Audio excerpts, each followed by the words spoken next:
Qué bueno que estamos de nuevo en contacto, compañeras, colegas, compañeros y compañeros colegas.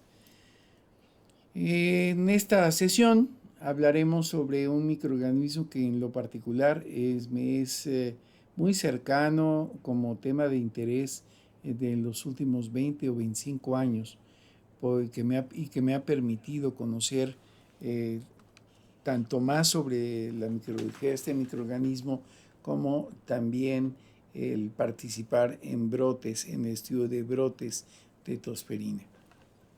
Hablaremos sobre Bordetella pertussis y espero que la sesión les sea de interés.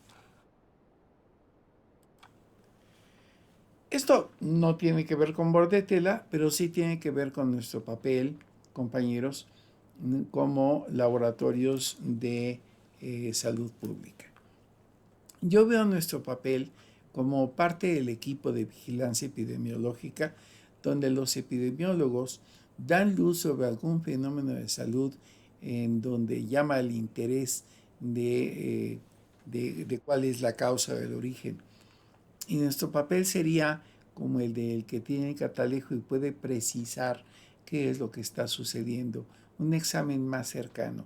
Es decir, nosotros somos una pieza de precisión, así lo concibo, en el aparato de vigilancia epidemiológica.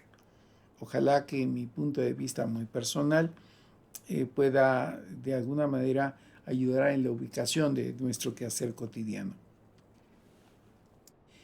Vamos a comenzar con un enfoque diagnóstico en donde hablaremos del género Bordetella, de Bordetella pertussis y la tosferina, su diagnóstico por laboratorio. Mis compañeros van a abundar en ello, pero solamente de manera muy general lo que se hace para identificarlo a nivel fenotípico y genotípico, así como la determinación de resistencia antimicrobiana y el control de calidad externo que nuestro laboratorio tiene y que le permite hacer control de calidad a la red de la que somos hermanos. Esta introducción más bien sería el resumen de lo que veremos. Durante esta sesión veremos que Bordetella pertussis, como agente causal de la tosferina, ha resurgido como una amenaza para la salud pública a pesar de la cobertura de vacunación. El resurgimiento de esta enfermedad probablemente está relacionado con la transición en el uso de vacunas, que pasó de ser una vacuna de células enteras a una vacuna de componentes acelulares. Esto también ha generado un cambio en la epidemiología de la tosferina, donde ahora los adultos somos quienes jugamos un papel crucial en la transmisión, mientras que el número total de casos de esta enfermedad se ha venido incrementando. Por último, queremos incidir en que muchos factores de vivencia de esta bacteria contribuyen a la patogenia y subrayar el papel que tienen las toxinas, adhesinas, etcétera, y que son parte, deben ser parte de los componentes de una vacuna contra este padecimiento. Hablemos de la enfermedad inicialmente. La tosferina es un padecimiento generado por bacterias, es altamente contagiosa y ha llamado mucho la atención en diferentes culturas y países que definen la forma de denominarlo. La primera descripción lo llamó pertussis, que significa en latín tos severa. En Francia, donde tal vez hubo las primeras descripciones amplias, se le llamaron coqueluche, que es canto de gallo. Whooping cough, tos silbante, también alude a ese silbido inspiratorio que viene posterior a los accesos de tos, y tanto los accesos como este silbido son lo que caracteriza a este padecimiento. Los médicos españoles le llamaron tos quinta porque ellos describían al menos 5 accesos en cadena que dejan al paciente sin aire en los pulmones y obligan a una inspiración de emergencia. Pero tal vez una descripción quizá más dramática es la que se da en Asia y que en japonés es Hyakunichiseki, la enfermedad de los 100 días. Ahí está el ideograma. Y es que este padecimiento, desde que inicia en un pacientito con tos, una tos no necesariamente violenta, pero ese es el principio, hasta que deja de toser, perfectamente podrían pasar 100 días. Contra este padecimiento, quien no esté inmunizado, el 80 a 90% de las personas son susceptibles. Las tasas más altas de mortalidad son en menores de 2 años y con un pico en los menores de 3 meses. Obviamente con énfasis en los no vacunados. Y esto se da a pesar de que tenemos coberturas altas de vacunación en nuestro país. ¿Cómo se describe por primera vez Bordetella pertussis? Es interesante. Jules Bordet, en 1900, tomó una muestra y la tiñó por la técnica de Gram, una muestra de expectoración, al parecer, de una hija de él por las iniciales. Hizo un dibujo de la preparación y a partir de ahí se obsesionó con generar un medio de cultivo que permitiera la captura de este microorganismo. Con el apoyo de Octavien Yu, 6 años después de haberla dibujado, logró cultivarla. Y este es el dibujo de su publicación original, en donde podemos ver el bacilo que él había encontrado en 6 años antes. Para todos los que nos dedicamos en algún momento a tosferina, es frustrante que mientras los pacientes tienen el cuadro cada vez más evidente, es menos frecuente el aislamiento de microorganismos. Y esto no solamente nos pasó a nosotros. En 1919, Jules Bordet ganó el Premio Nobel de Medicina, pero no por haber demostrado el agente etiológico de la tosferina, sino porque en el intento de demostrarlo, diseñó la reacción de fijación de complemento. De hecho, al morir, Jules Bordet todavía se quejaba de que, dicen, la tosferina puede ser causada por muchos agentes, entre ellos Bordetella pertussis. Esta situación paradigmática en donde el paciente con un cuadro clínico más claro es donde menos se aísla tosferina, fue resuelto por esta mujer, Margaret Pittman, una brillante investigadora, quien propuso que inicialmente que la tosferina es un padecimiento mediado por toxinas, y eso explica el fracaso en el cultivo durante el periodo de estado de la enfermedad. Hablemos del género Bordetella. El género Bordetella está conformado por 9 especies, la mayor parte parásitas obligadas, y hay un tropismo de estos microorganismos por las vías respiratorias. No todos son parásitos obligados, otros son flora saprófita en el hombre y animales. Pero nuestro tema de interés hoy es la especie pertussis, que es la especie tipo.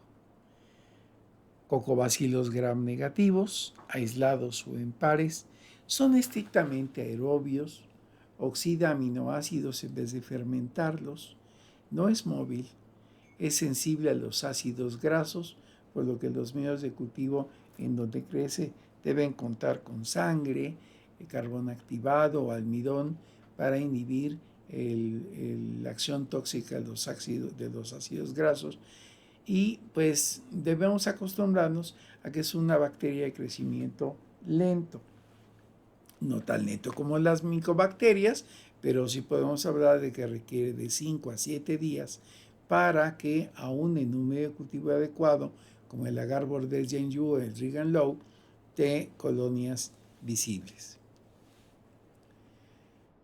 La transmisión se hace por vía aérea y, como en otros microorganismos, consta de 4 pasos bien diferenciados.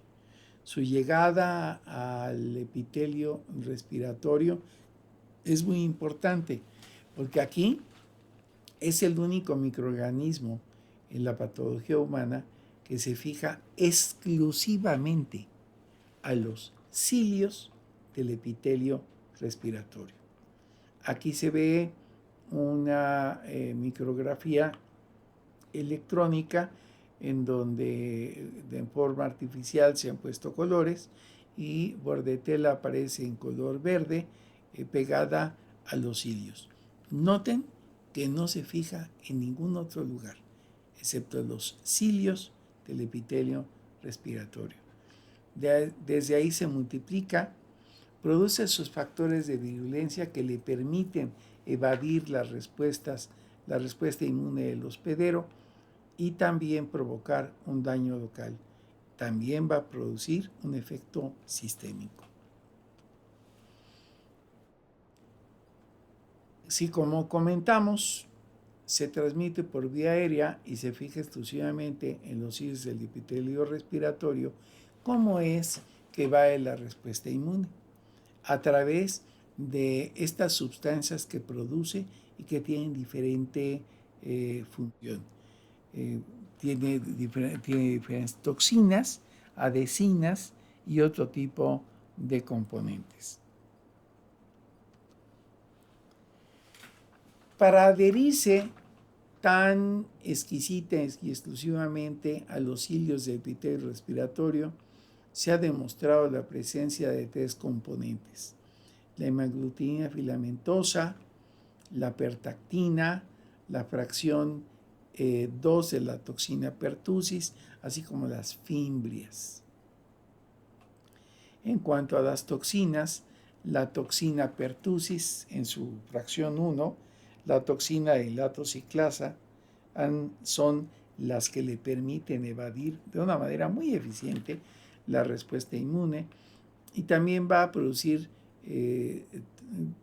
va a generar productos que pueden provocar o explicar el daño en el epitelio respiratorio.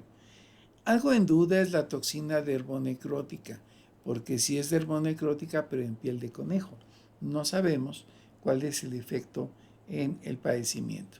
Lo que sí tenemos claro es que la citotoxina traqueal, que es un pedazo del peptidoglicana de esta bacteria, tiene un efecto tóxico sobre los cilios del epitelio respiratorio. Aquí podemos ilustrar y definir los componentes más importantes, pero no los únicos, que le permiten a la bacteria fijarse de manera tan exclusiva. En principio, la hemaglutina filamentosa, que es una proteína de superficie de Bordetella pertussis, seguida de una proteína de 69 kilodaltones que se define como pertactina, que se encuentra en la membrana externa de esta bacteria. Finalmente, las fimbrias, que en la superficie bacteriana son importantes para la colonización en la mucosa y se cree que se unen con glicoconjugados sulfatados en el tracto respiratorio. Hay 2 tipos, F1M2 y F1M3. También mencionamos a la toxina pertussis. Una fracción de la toxina también puede ser una adhesina, pero la otra tiene una función bien definida. La toxina pertussis genera una supresión en la producción de citocinas inflamatorias y también inhibe el reclutamiento de células de respuesta inmune en el sitio de la infección. Esto, por supuesto, le permite a la bacteria permanecer más tiempo en un lugar como el epitelio respiratorio sin que haga colonias, se multiplique y libere sus factores de virulencia. Otra toxina Otra toxina realmente extraordinaria es la adenilato ciclasa, que tiene la capacidad única entre las toxinas enzimáticas de cruzar directamente la membrana citoplásmica de la célula y llegar al citosol sin necesidad de ser endocitada. Una vez dentro de la célula, el dominio catalítico, o sea, su unidad catalítica, es activada por la calmodulina y cataliza la conversión de ATP a AMP cíclico. Esto provoca un deterioro en las funciones de los fagocitos, como la quimiotaxis, la fagocitosis y la producción de superóxido, además de que promueve la apoptosis de los macrófagos.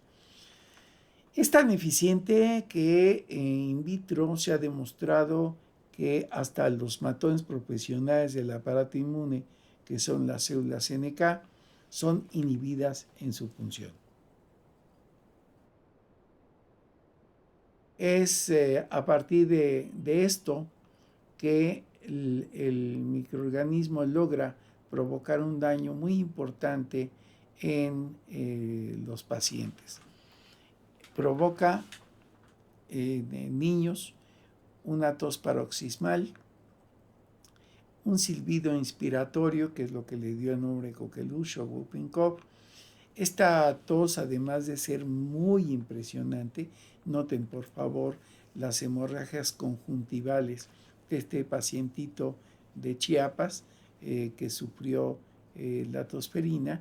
Vean ustedes la violencia de los accesos, que espero les llegue de otra forma en un video, pero noten que la violencia se expresa en las hemorragias conjuntivales, en los hematomas que este pacientito tiene en su cara y, aunque no se ve aquí, en su cuello.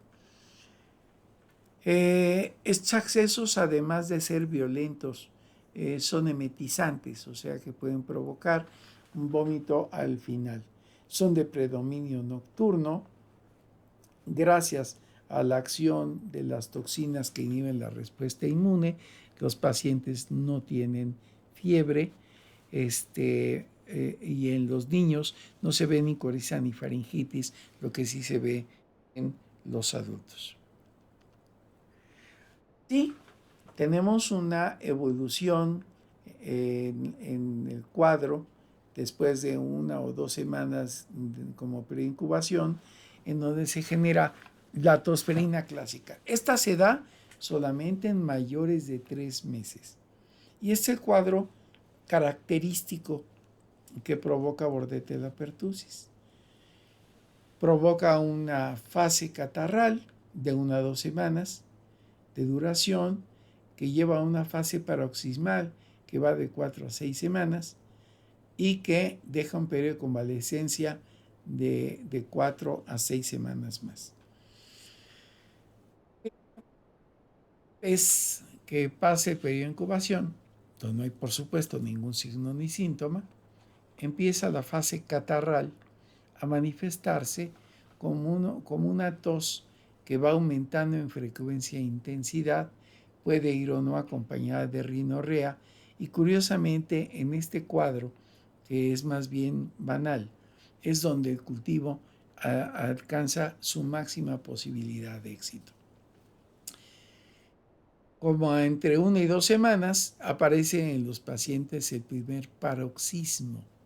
Este es un acceso de tos violenta, ya la describimos, y es el inicio de la fase paroxismal. Aquí los paroxismos empiezan a ser cada vez más frecuentes y violentos, y es el periodo de estado, el periodo en el que clínicamente se puede sospechar del padecimiento gracias a estos síntomas. Si pudiéramos tener en esa fase una biometría de los pacientes, veríamos que tiene una leucocitosis con linfocitosis. Finalmente, si no hay una complicación, viene la fase de convalescencia, donde los accesos son cada vez menos frecuentes y desaparece la leucocitosis con linfocitosis. Es el cuadro clásico de la tosferina que nuestras abuelas perfectamente reconocían. Pero el verdadero problema es el reconocimiento de la tosferina en pacientitos menores de 3 meses, donde también hay una fase catarral, pero es poco expresiva. Hay una fase paroxística que es tan característica de la tosferina clásica, pero aquí hay tos, pero no hay paroxismos. En vez de los paroxismos, hay episodios de apnea, que es una parálisis respiratoria. Obviamente genera mucha preocupación. Si vienen las enfermeras, imagínense en las madres. Hay cianosis y hay una linfocitosis, pero no es característica, dado que en este periodo de edad es fisiológica la linfocitosis. Por tanto, no nos sirve para apoyar un diagnóstico de pertusis. Funcionaría más en los episodios de apnea. Ya después viene una convalescencia. Cerca de la convalescencia aparecen los paroxismos. Debido a que la vacunación contra tosferina ha pasado de la vacuna celular a la vacuna acelular, que confiere un periodo de protección máximo de 10 años, pues hemos convertido a los que estamos inmunizados, a los adultos, como el reservorio principal de esta bacteria. Ellos contaminamos a los lactantes no vacunados o parcialmente vacunados. Esto hace que el grupo más importante del padecimiento sean los menores de 3 meses.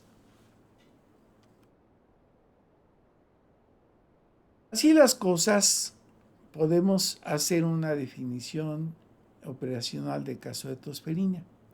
Una persona que presente un cuadro clínico sugestivo, es decir, tos por más de 14 días de evolución, donde haya tos paroxismal, con espasmos, con estridor laríngeo, en accesos, y que estos accesos sean cianosantes.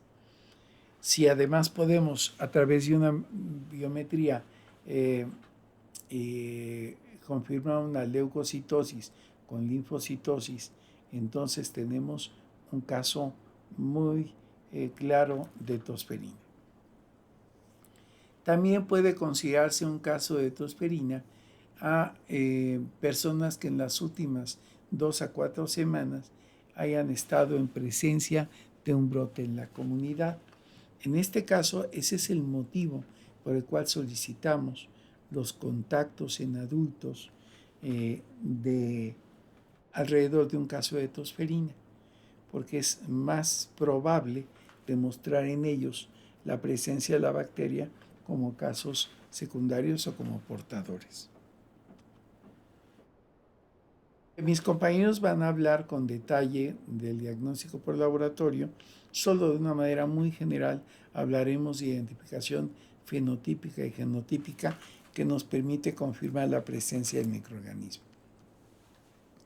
Después de la obtención de la muestra, que se deposita en medios de transporte, algunos de ellos de emergencia pueden ser tan accesibles como medio mililitro de solución salina estéril con cefalexina a razón de 40 microgramos por mililitro. Así obtenida y mantenida la muestra en refrigeración, se lleva al laboratorio donde se va a inocular en medio de Bordet-Genjoux o de agar carbón con o sin cefalexina. El agar carbón puede tener sangre de carnero o sangre de caballo, y siempre sea esta situación. Una vez que tenemos un desarrollo, después de por lo menos 72 horas de incubación, identificamos las colinas sugestivas, hacemos tinción de Gram, prueba de oxidasa, prueba de catalasa, crecimiento en medios con y sin sangre y identificación bioquímica. Posteriormente, gracias a la biología molecular, podemos hacer la confirmación por PCR. De esta manera tenemos por lo menos 3 formas posibles de confirmar el diagnóstico de pertusis. Uno es el cultivo, el otro es el PCR en tiempo real, y aunque no lo hemos mencionado todavía, también sería una ELISA para hacer serología.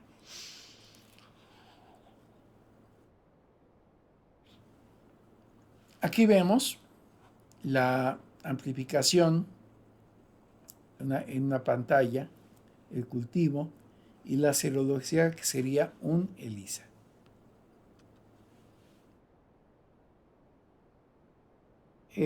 Definitivamente el cultivo es el estándar de oro, pero si lo probamos con el PCR en tiempo real, vamos a encontrar que es un método más sensible. Al ser más sensible y tener diferencias con el estándar de oro, pudiera parecer que tiene una especificidad menor, pero en realidad sabemos que tener un PCR positivo en tiempo real para tosferina es una prueba muy confiable de que tenemos al microorganismo.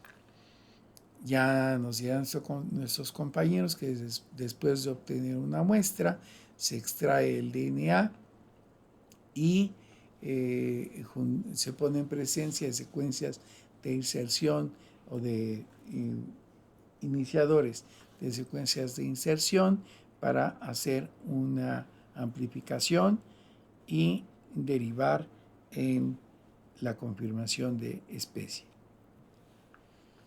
Esto es lo que nos permite llegar a esa situación.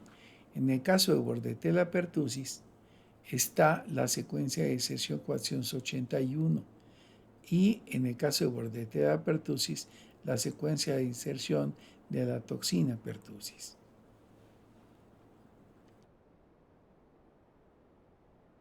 Bordetella pertussis tiene la mayor cantidad de copias de la secuencia de inserción por célula.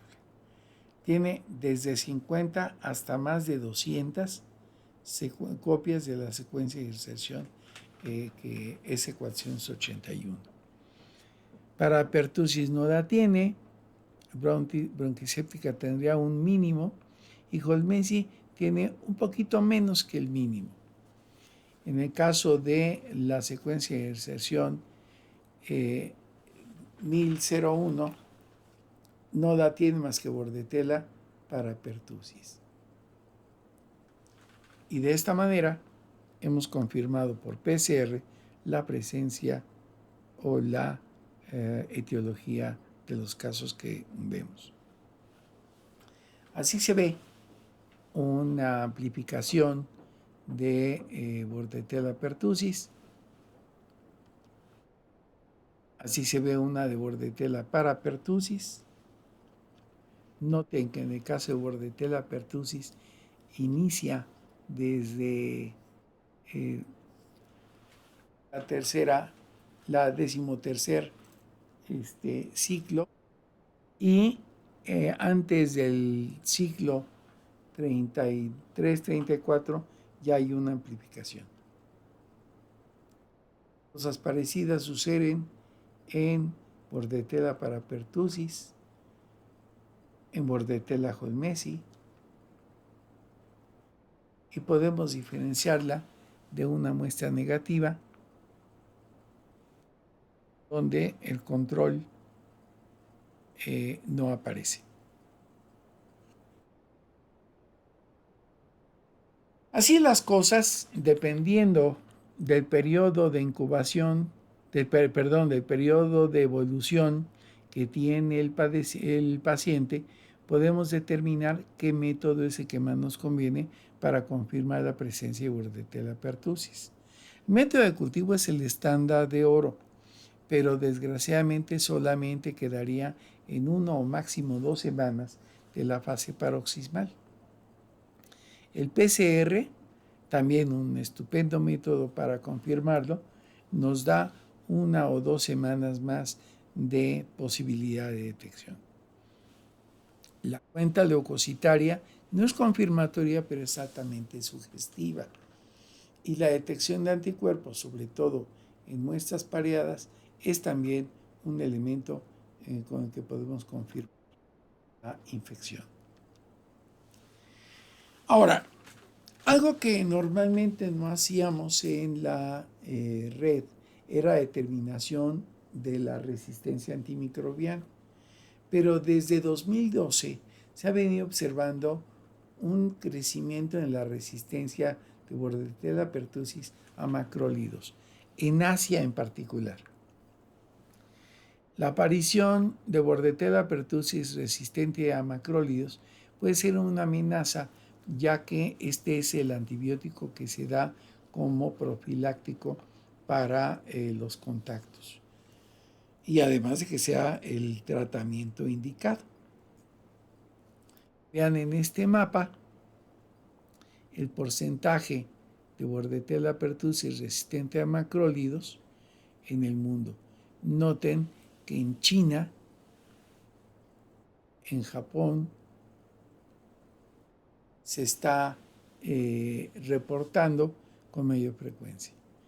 Lo que pretendemos a partir de este año, y ojalá que nos puedan apoyar a nivel del trabajo de la red, es determinar la resistencia a macrólidos de las cepas de Bordetella pertussis que se estén aislando. Muchas gracias por su atención. Ojalá que haya servido esta presentación para su trabajo cotidiano y que nos mantengamos en comunicación. Recuerden que siempre estaremos atentos a sus llamados. Nos parece un privilegio de comunicación que ustedes tengan la confianza de hablarnos directamente ante cualquier duda, porque eso significa que están considerando, como nosotros lo hacemos, somos una red de laboratorios hermanos. Muchas gracias, mucha suerte.